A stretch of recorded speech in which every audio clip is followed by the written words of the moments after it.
चुना है, सुन लो मेरे भैया, बाघमारा से लड़ रहे हैं, देखो जलेश्वर भैया, बाघमारा से लड़ रहे हैं, देखो जलेश्वर भैया। जनता ने चुना है, सुन लो मेरे भैया, बाघमारा से लड़ रहे हैं, देखो जलेश्वर। मैं कश्मीर से चल के आपके बाघमारा में अपने सीनियर साथी जलेश्वर महतो के लिए अपील करने आया हूं और यहाँ के महिलाओं के साथ, यहाँ के युवाओं के साथ उसका हिसाब लेने का आपके हाथ में एक मौका है और वो मौका चुनाव के जरिए जनता को दिया जाता है और वो चुनाव आपके सामने खड़ा है। एक तरफ पूरा इंडिया अलायंस और उनके उम्मीदवार और दूसरी तरफ से जो बड़े दावे और बड़े कटाक्ष करते हैं अक्सर और कांग्रेस पार्टी पर अक्सर बेशतर इल्जाम देते हैं कि ये परिवारवादी पार्टी है। और अगर आप बाघमारा में ही देखेंगे, ये एक छोटा सा मिसाल है कि परिवारवाद बाघमारा में हो रहा है, परिवारवाद झारखंड के कई जगहों पर हो रहा है और दूसरों में दिखाई देता है, अपना परिवारवाद नहीं दिखाई देता। मैं समझता हूं कि झारखंड के लोग, खासकर बाघमारा के लोग इतने कम सोच के नहीं है कि वो ये बात नहीं समझ सकते हैं कि भाई लोकसभा का एमपी और दूसरा भाई बाघमारा का घर के अंदर का ही आदमी वहां भी डालना, और इन चीजों को आपको समझना होगा और इनको देखकर फैसला करना होगा। मैं कश्मीर से चल के आपके बाघमारा में अपने सीनियर साथी जलेश्वर महतो के लिए अपील करने आया हूं और हाल ही में जम्मू कश्मीर में भी चुनाव हुआ, आपने सुना होगा। वहां आपकी तरह आसान चुनाव नहीं है, आपका तो बहुत आसान है। वहां हम लोगों को 18 पार्टियों को हरा के फिर जीत के आना होता है। कुछ दिखने वाली पार्टियां होती है वहां पर, कुछ ना दिखने वाली पार्टियां हैं। और अगर वहां के बहादुर सिपाहियों ने, हमारे कॉन्स्टिट्यूंसी, हमारे कश्मीर के अंदर के सिपाहियों ने मौके की नजाकत को समझा और उन्होंने एक मोटा फैसला दिया और जम्मू कश्मीर से भाजपा को बाहर रखने का काम किया, उसी तरह से झारखंड वासियों को हम अपील करने आए हैं।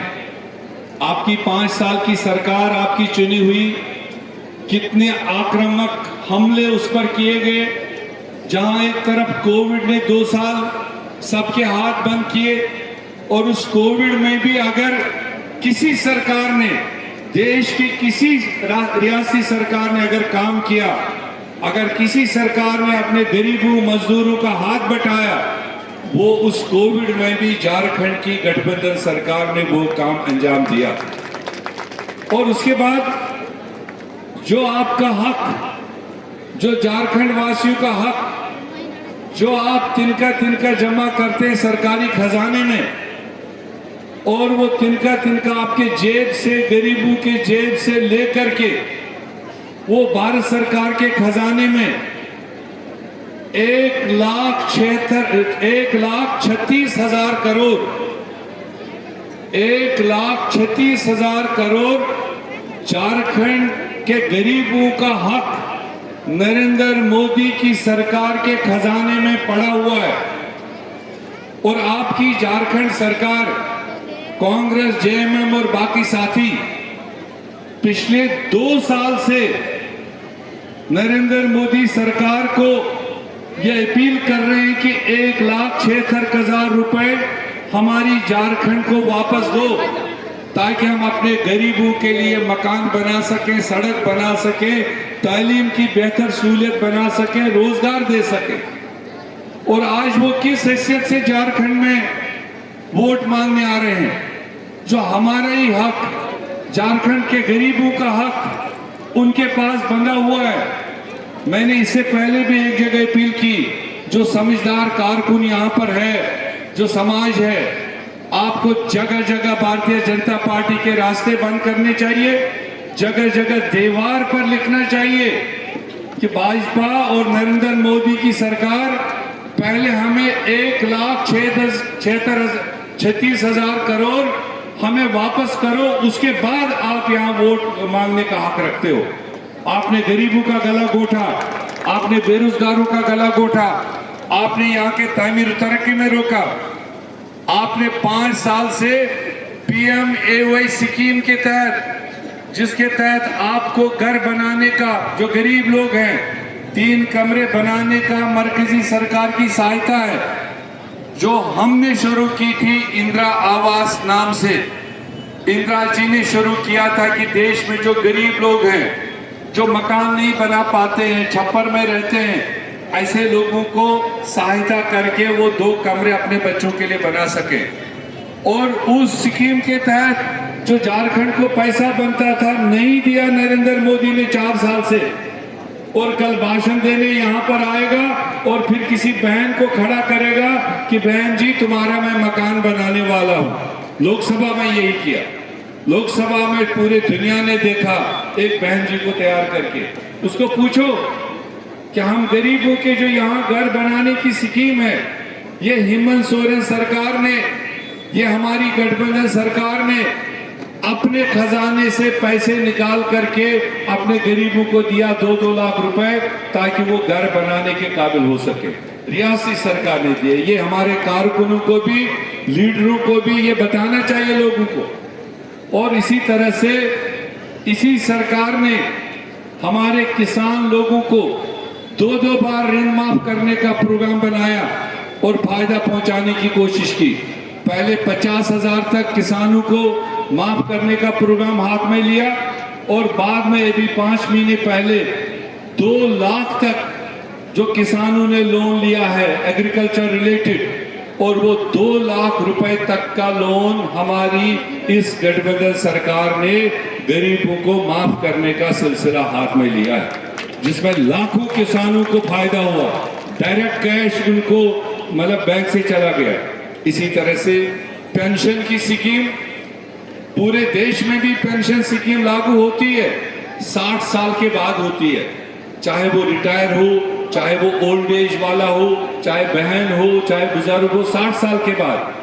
और ये वाहिद प्रदेश है जिसने अपने तमाम महिलाओं को 50 साल की उम्र से ही 50 साल पूरे होने पर उनको पेंशन स्कीम में लागू किया, ताकि उनको घर बैठे छोटा मोटा खर्चा चल सके।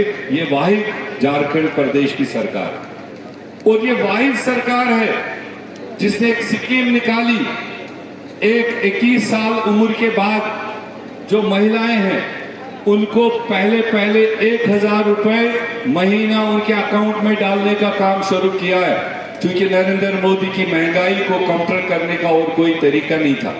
जो गैस हम 400 रुपए का देते थे, वो गैस सिलेंडर आज आपको 1200 रुपए का मिलता है। कोई नहीं पूछता उसको। या बहनों को रेवोल्यूशन खड़ा करना होगा। आपका बिजली फीस पहले 300 रुपए 200 रुपए होता था, और उनकी वजह से टैक्सेस लगाने की वजह से हमारी बिजली को बांग्लादेश भेज दिया। जो यहाँ पैदा बिजली हो रही है उसको बांग्लादेश, अडानी और अंबानी को फायदा देने के लिए। तो इसलिए आप सबको इस चुनाव में बड़ी होशियारी से काम करना है। हमने तय कर रखा है, जितने स्कीमें, वेलफेयर स्कीमें इस सरकार ने लागू की, उसका सीधा फायदा हमारी मां बहनों को, हमारी बुजुर्ग महिलाओं को सीधे पहुंच रहा है। सड़कों पर कह रहे हैं। हमें अभी आते वक्त एक झुंड मिला लेडीज का, उनको पूछा वोट किसको करने जा रहे हो, उनके हाथ में बीजेपी का झंडा था, किसी कैंडिडेट के नॉमिनेशन में जा रहे थे। अलग से पकड़ लिया हमने कहा वोट किसको देने जा रहे हो, कहा भैया कांग्रेस को और गठबंधन को वोट दें। हमने कहा एजेंडा क्या है? तो कहा ये झंडा 500 रुपए सुबह सुबह दिया है तो झंडे को लेकर वहां चलने के लिए, मगर वोट हम गठबंधन को देने जा रहे हैं, हेमंत सरकार को देने जा रहे हैं, कल्पना जी के लीडरशिप में देने जा रहे हैं। ये तमाम महिलाओं में मैसेज 50%। और महिलाओं में कोई जात पात नहीं होता है। आप लोग यहाँ ज्यादा जात पात को लेकर चलते हो, मगर महिलाओं में कोई जात पात नहीं। वो या तो माँ है या बेटी है या बच्ची है, उसको तो उसी नजर से देखना है। तो इसलिए आज पूरे झारखंड के महिलाओं ने तय कर रखा है कि हम गठबंधन को ही वोट करेंगे। और आपके यहाँ बागमारा में मैं अपील करके जाऊंगा, देखूंगा आप फिर रिजल्ट क्या दोगे। हमारे सुखदेव भगत जी पिछले लोकसभा चुनाव में 10,000 वोटों से हारे थे। और मैं जब गया लोहरदगा, तमाम कारकुन ऐसे जमा थे।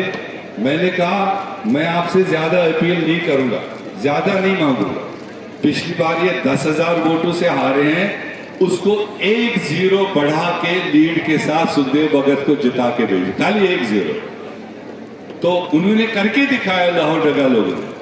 वो होती है अपील। हमने खूंटी में 1400 वोटों से हमारा कालीचरण मुंडा हारा हुआ था। मैंने उनको अपील की कि 2-0 बढ़ा करके जिता के भेजा उन्होंने। तो उसी तरह से मेरी अपील है, जलेश्वर माथुर जी तजुर्बेकार लीडर हैं, सियाने हैं, शरीफ है, दूसरे किस्म के नहीं है जैसे आपके यहाँ नेता है। और ये पिछली बार मुझे नहीं पता कितने वोटों से हारे हैं, अगर कोई बता सके। है? नहीं, मैं इधर से सुनना चाहता हूं, इधर तो पता कितने वोटों से हारे थे। मैं सुन नहीं पा रहा हूं, जोर से बोलो। महिलाओं को पता है जलेश्वर जी पिछली बार हारे थे थोड़े से वोटों से, और उसमें भी लोग कहते हैं कि ये काउंटिंग के दिन बाहर नहीं निकले, वरना वो भी नहीं होता। जनता ने तो जिता दिया था। मगर इस बार ना ये अंदर बैठेंगे, ये बराबर काउंटिंग में रहेंगे, पोलिंग पर भी रहेंगे। तो अगर 814 वोटों से ये हारे हैं, अगर 814 वोटों से आप लोग कह रहे हैं हारे, तो इतना तो अपील मानो कि कश्मीर से आए हुए साथी को कि उसमें 814 में खाली आप 1 या 2-0 बढ़ा के इनको जिता के भेजो। आप देखो बड़ा रास्ता बागमारा के लिए खुलेगा। और ये तजुर्बेकार है। जो लोग चाहते हैं 2-0 बढ़ा के इनको जिता के भेजेंगे, जरा हाथ तो खड़ा करो। मैं समझूंगा कि बात जा रही है। वो उधर पीछे कुर्सियों पर बैठने वाले शायद मेरी बात नहीं समझे। तो ये इस वक्त कश्मीर भी देख रहा है, दिल्ली भी देख रहा है। क्या मैं पहले दिन ये आपका वादा मान लूं कि आप इनको 1,40,000 वोटों से जिता के भेजोगे? पक्का है? और वो तभी होगा जब आप सारे वफादार कारकुन सबसे पहले आप अपना अपना बूथ संभालो। अगर 3 दिन जलेश्वर जी के पास अभी आप नहीं भी जाओगे, कोई दिक्कत नहीं। सब कारकुन जो जिम्मेदार है, पहले अपने बूथ में टीम बनाओ और उस बूथ के एरिया में जाकर अपील करो। दूसरा, महिलाओं का टीम बनाओ, ये महिलाएं अपने आप महिलाओं को समझाएंगे। और उसके बाद और भी बड़े प्रोग्राम, बड़ी अपील यहाँ लगने वाली है। उस दिन जम के थोड़ा पूरे जोश से, रिजल्ट से पहले दिखना चाहिए बागमारा के लोगों ने क्या फैसला करा। वो मरा हुआ चुनाव नहीं बनना चाहिए। क्या हम काउंटिंग के दिन सुनेंगे कोई 100 से आगे, कोई 200 से पीछे, वो चुनाव अच्छा नहीं होता, फिर लीडर नहीं बनता। चुनाव से पहले एक सभा हम आपको देंगे, उस दिन इतने जोश के साथ, इतने सपोर्ट के साथ आना है कि हमारी लीडरशिप को पहले पता चल जाए कि बागमारा के लोगों ने जलेश्वर माथुर जी को कामयाब बनाने का प्रोग्राम बनाया है। ये हम आपको प्रोग्राम देंगे। बाकी मैं तो तंजीम के लोगों के अंदर कहूंगा, आज गठबंधन का इतना तेज मैसेज है। अगर कोई 4 दिन पहले कांग्रेस में आकर टिकट के खातिर आया और टिकट नहीं मिला तो कोई फार्म भरने गया, ऐसे लोगों को आप सीधे रिजेक्ट करो। पहले तो मैं अपील करूंगा तमाम कांग्रेस के साथियों को जिनको नहीं मौका मिला लड़ने का, वो पार्टी का मदद करें और रास्ते उनके लिए खोले जाएं। जब पार्टी या गठबंधन पावर में आता है सबको फायदा होता है। किसी को दिखता हुआ होता है, किसी को कम दिखता है, मगर होता है। तो पहले तो मेरी अपील है सब ऐसे लोगों को कि कोई भी ऐसा इंडिसिप्लिन क्रिएट ना करे, और अगर करता है तो डिसिप्लिनरी कमेटी एक्शन भी लेगी। और आप लोगों के लिए मैं अपील करूंगा, जो वोट काटने के लिए खड़े हो रहे हैं, कहीं से दाना पानी लेकर उनको खड़ा किया जा रहा है, ऐसे लोगों को उनको अपने बूथ से हरा के भेजो ताकि दोबारा वो इस तरह की हरकत ना करे। आज झारखंड की जनता पर पूरे देश की नजर, झारखंड जो आज फैसला करेगा, झारखंड जितनी मजबूती के साथ गठबंधन को वापस लाएगा, उतनी मजबूती के साथ जो दिल्ली की सरकार बैसाखी ऊपर खड़ी है पलटू चाचा की वजह से। पलटू चाचा जानते हो पलटू चाचा? आपका पड़ोसी है ना, तो इसलिए थोड़ा मुंह हिलाओ। एक पलटू चाचा की वजह से वो बैसाखी पर खड़ी है, और जैसे ही नवंबर 24 तक यहाँ का रिजल्ट आएगा और यहाँ बम्पर तादाद के साथ जब आप गठबंधन को जिताओगे, तो दिसंबर में बैसाखी टूटेगी, नरेंद्र मोदी जाएगा, राहुल गांधी देश का प्रधानमंत्री बनेगा, ये नोट करेगा, बदलेगा। तो ये बड़ा काम भी आपके ऊपर जिम्मेदारी है। जितने भाई भी चाहते हैं कि दिल्ली में भी बदलाव आना चाहिए, देश एकत्रित होना चाहिए, देश आगे तरक्की की राह पर जाना चाहिए, वो जरा मुझे हाथ खड़ा करके बताओ ताकि मुझे पता चले। आप दोनों फैसले आपके हाथ में, रियासत की सरकार भी आपके हाथ में है और दिल्ली में बदलाव लाना भी आपके हाथ में है। बाकी हमारे मैनिफेस्टो में कई सारी चीजें बताई जाएंगी। मेरे ख्याल से 2-3 दिन में जो आपकी और ख्वाहिशात है उसको मैनिफेस्टो में, गारंटीज में हम गठबंधन की तरफ से आपके सामने रख रहे हैं, उसको जरूर पढ़िए, उसको जरूर देखिए, लोगों तक पहुंचाइए। मुझे पूरा उम्मीद है जब आप वो गारंटीज देखेंगे आपको एक विश्वास मिलेगा कि ये सरकार, ये गठबंधन सरकार हमारे लिए काम किए हैं और आगे भी हमको और मजबूती के साथ हमको मदद करने के लिए तैयार है। मैं इतनी सी बात रखने के बाद यही उम्मीद लेकर जाऊंगा कि आप जोरदार तरीके से, घर के 5 वोटर है, 5 के 5 वोट डालने निकलने चाहिए। अगर ऐसा हुआ कि कारकुनों ने खुद डाल दिया, घर के 5 लोग घर में रह गए, वो पहला वजह रहता है कि हम पीछे रहे। जितने भी बड़े नेता, सबसे पहले अपना बूथ संभालो और अपने घर के तमाम वोटरों को तैयार करो। सुबह सवेरे 7 बजे ये लगना चाहिए कंपटीशन बूथ पर कि पहले किसके परिवार में होता। ये नहीं कि धक्का मार मार के फिर हम शाम तक, पहले बाबा आएगा, फिर बाबी आएगी, फिर बच्चा आएगा। इकट्ठे झुंड होकर निकलना है और सुबह सुबह वोट करना है। 7 बजे से 11 बजे तक का जो वोट होता है उसको हम हमारे तरीके से कहते हैं ये बरकत वाला होता है। उसको भगवान अल्लाह मियाँ सुबह सुबह निकाल करके वो बड़ा मदद करता है। जो सुबह सुबह ही घर बैठेगा, दूसरे हाथ में जाएगा, उसमें फिर उतना ताकत नहीं होता। तो क्या सुबह सुबह आप लोग वोट डालने निकलोगे और सबको बोलोगे सुबह सुबह 7 से 11 बजे के दरमियान? तो इतनी अपील मैं दे करके आपसे यही चाहूंगा कि जलेश्वर माथुर जी को बड़ी तादाद, बड़े ताकत के साथ आप यहाँ से जिताइए और आगे देखें फिर गठबंधन और कांग्रेस पार्टी इनके साथ शाना बशाना खड़ी होगी। पूरी क़यादत, खड़गे जी हो, राहुल जी हो, सोनिया जी हो, प्रियंका जी हो, वेणुगोपाल जी हो, हम सारे हो, हम इनकी शराफत और हम इनकी डेडिकेशन की कदर करते हैं और चाहते हैं कि ये एक मजबूत लीडर के तौर पर आगे उभरे। बहुत बहुत शुक्रिया, थैंक यू।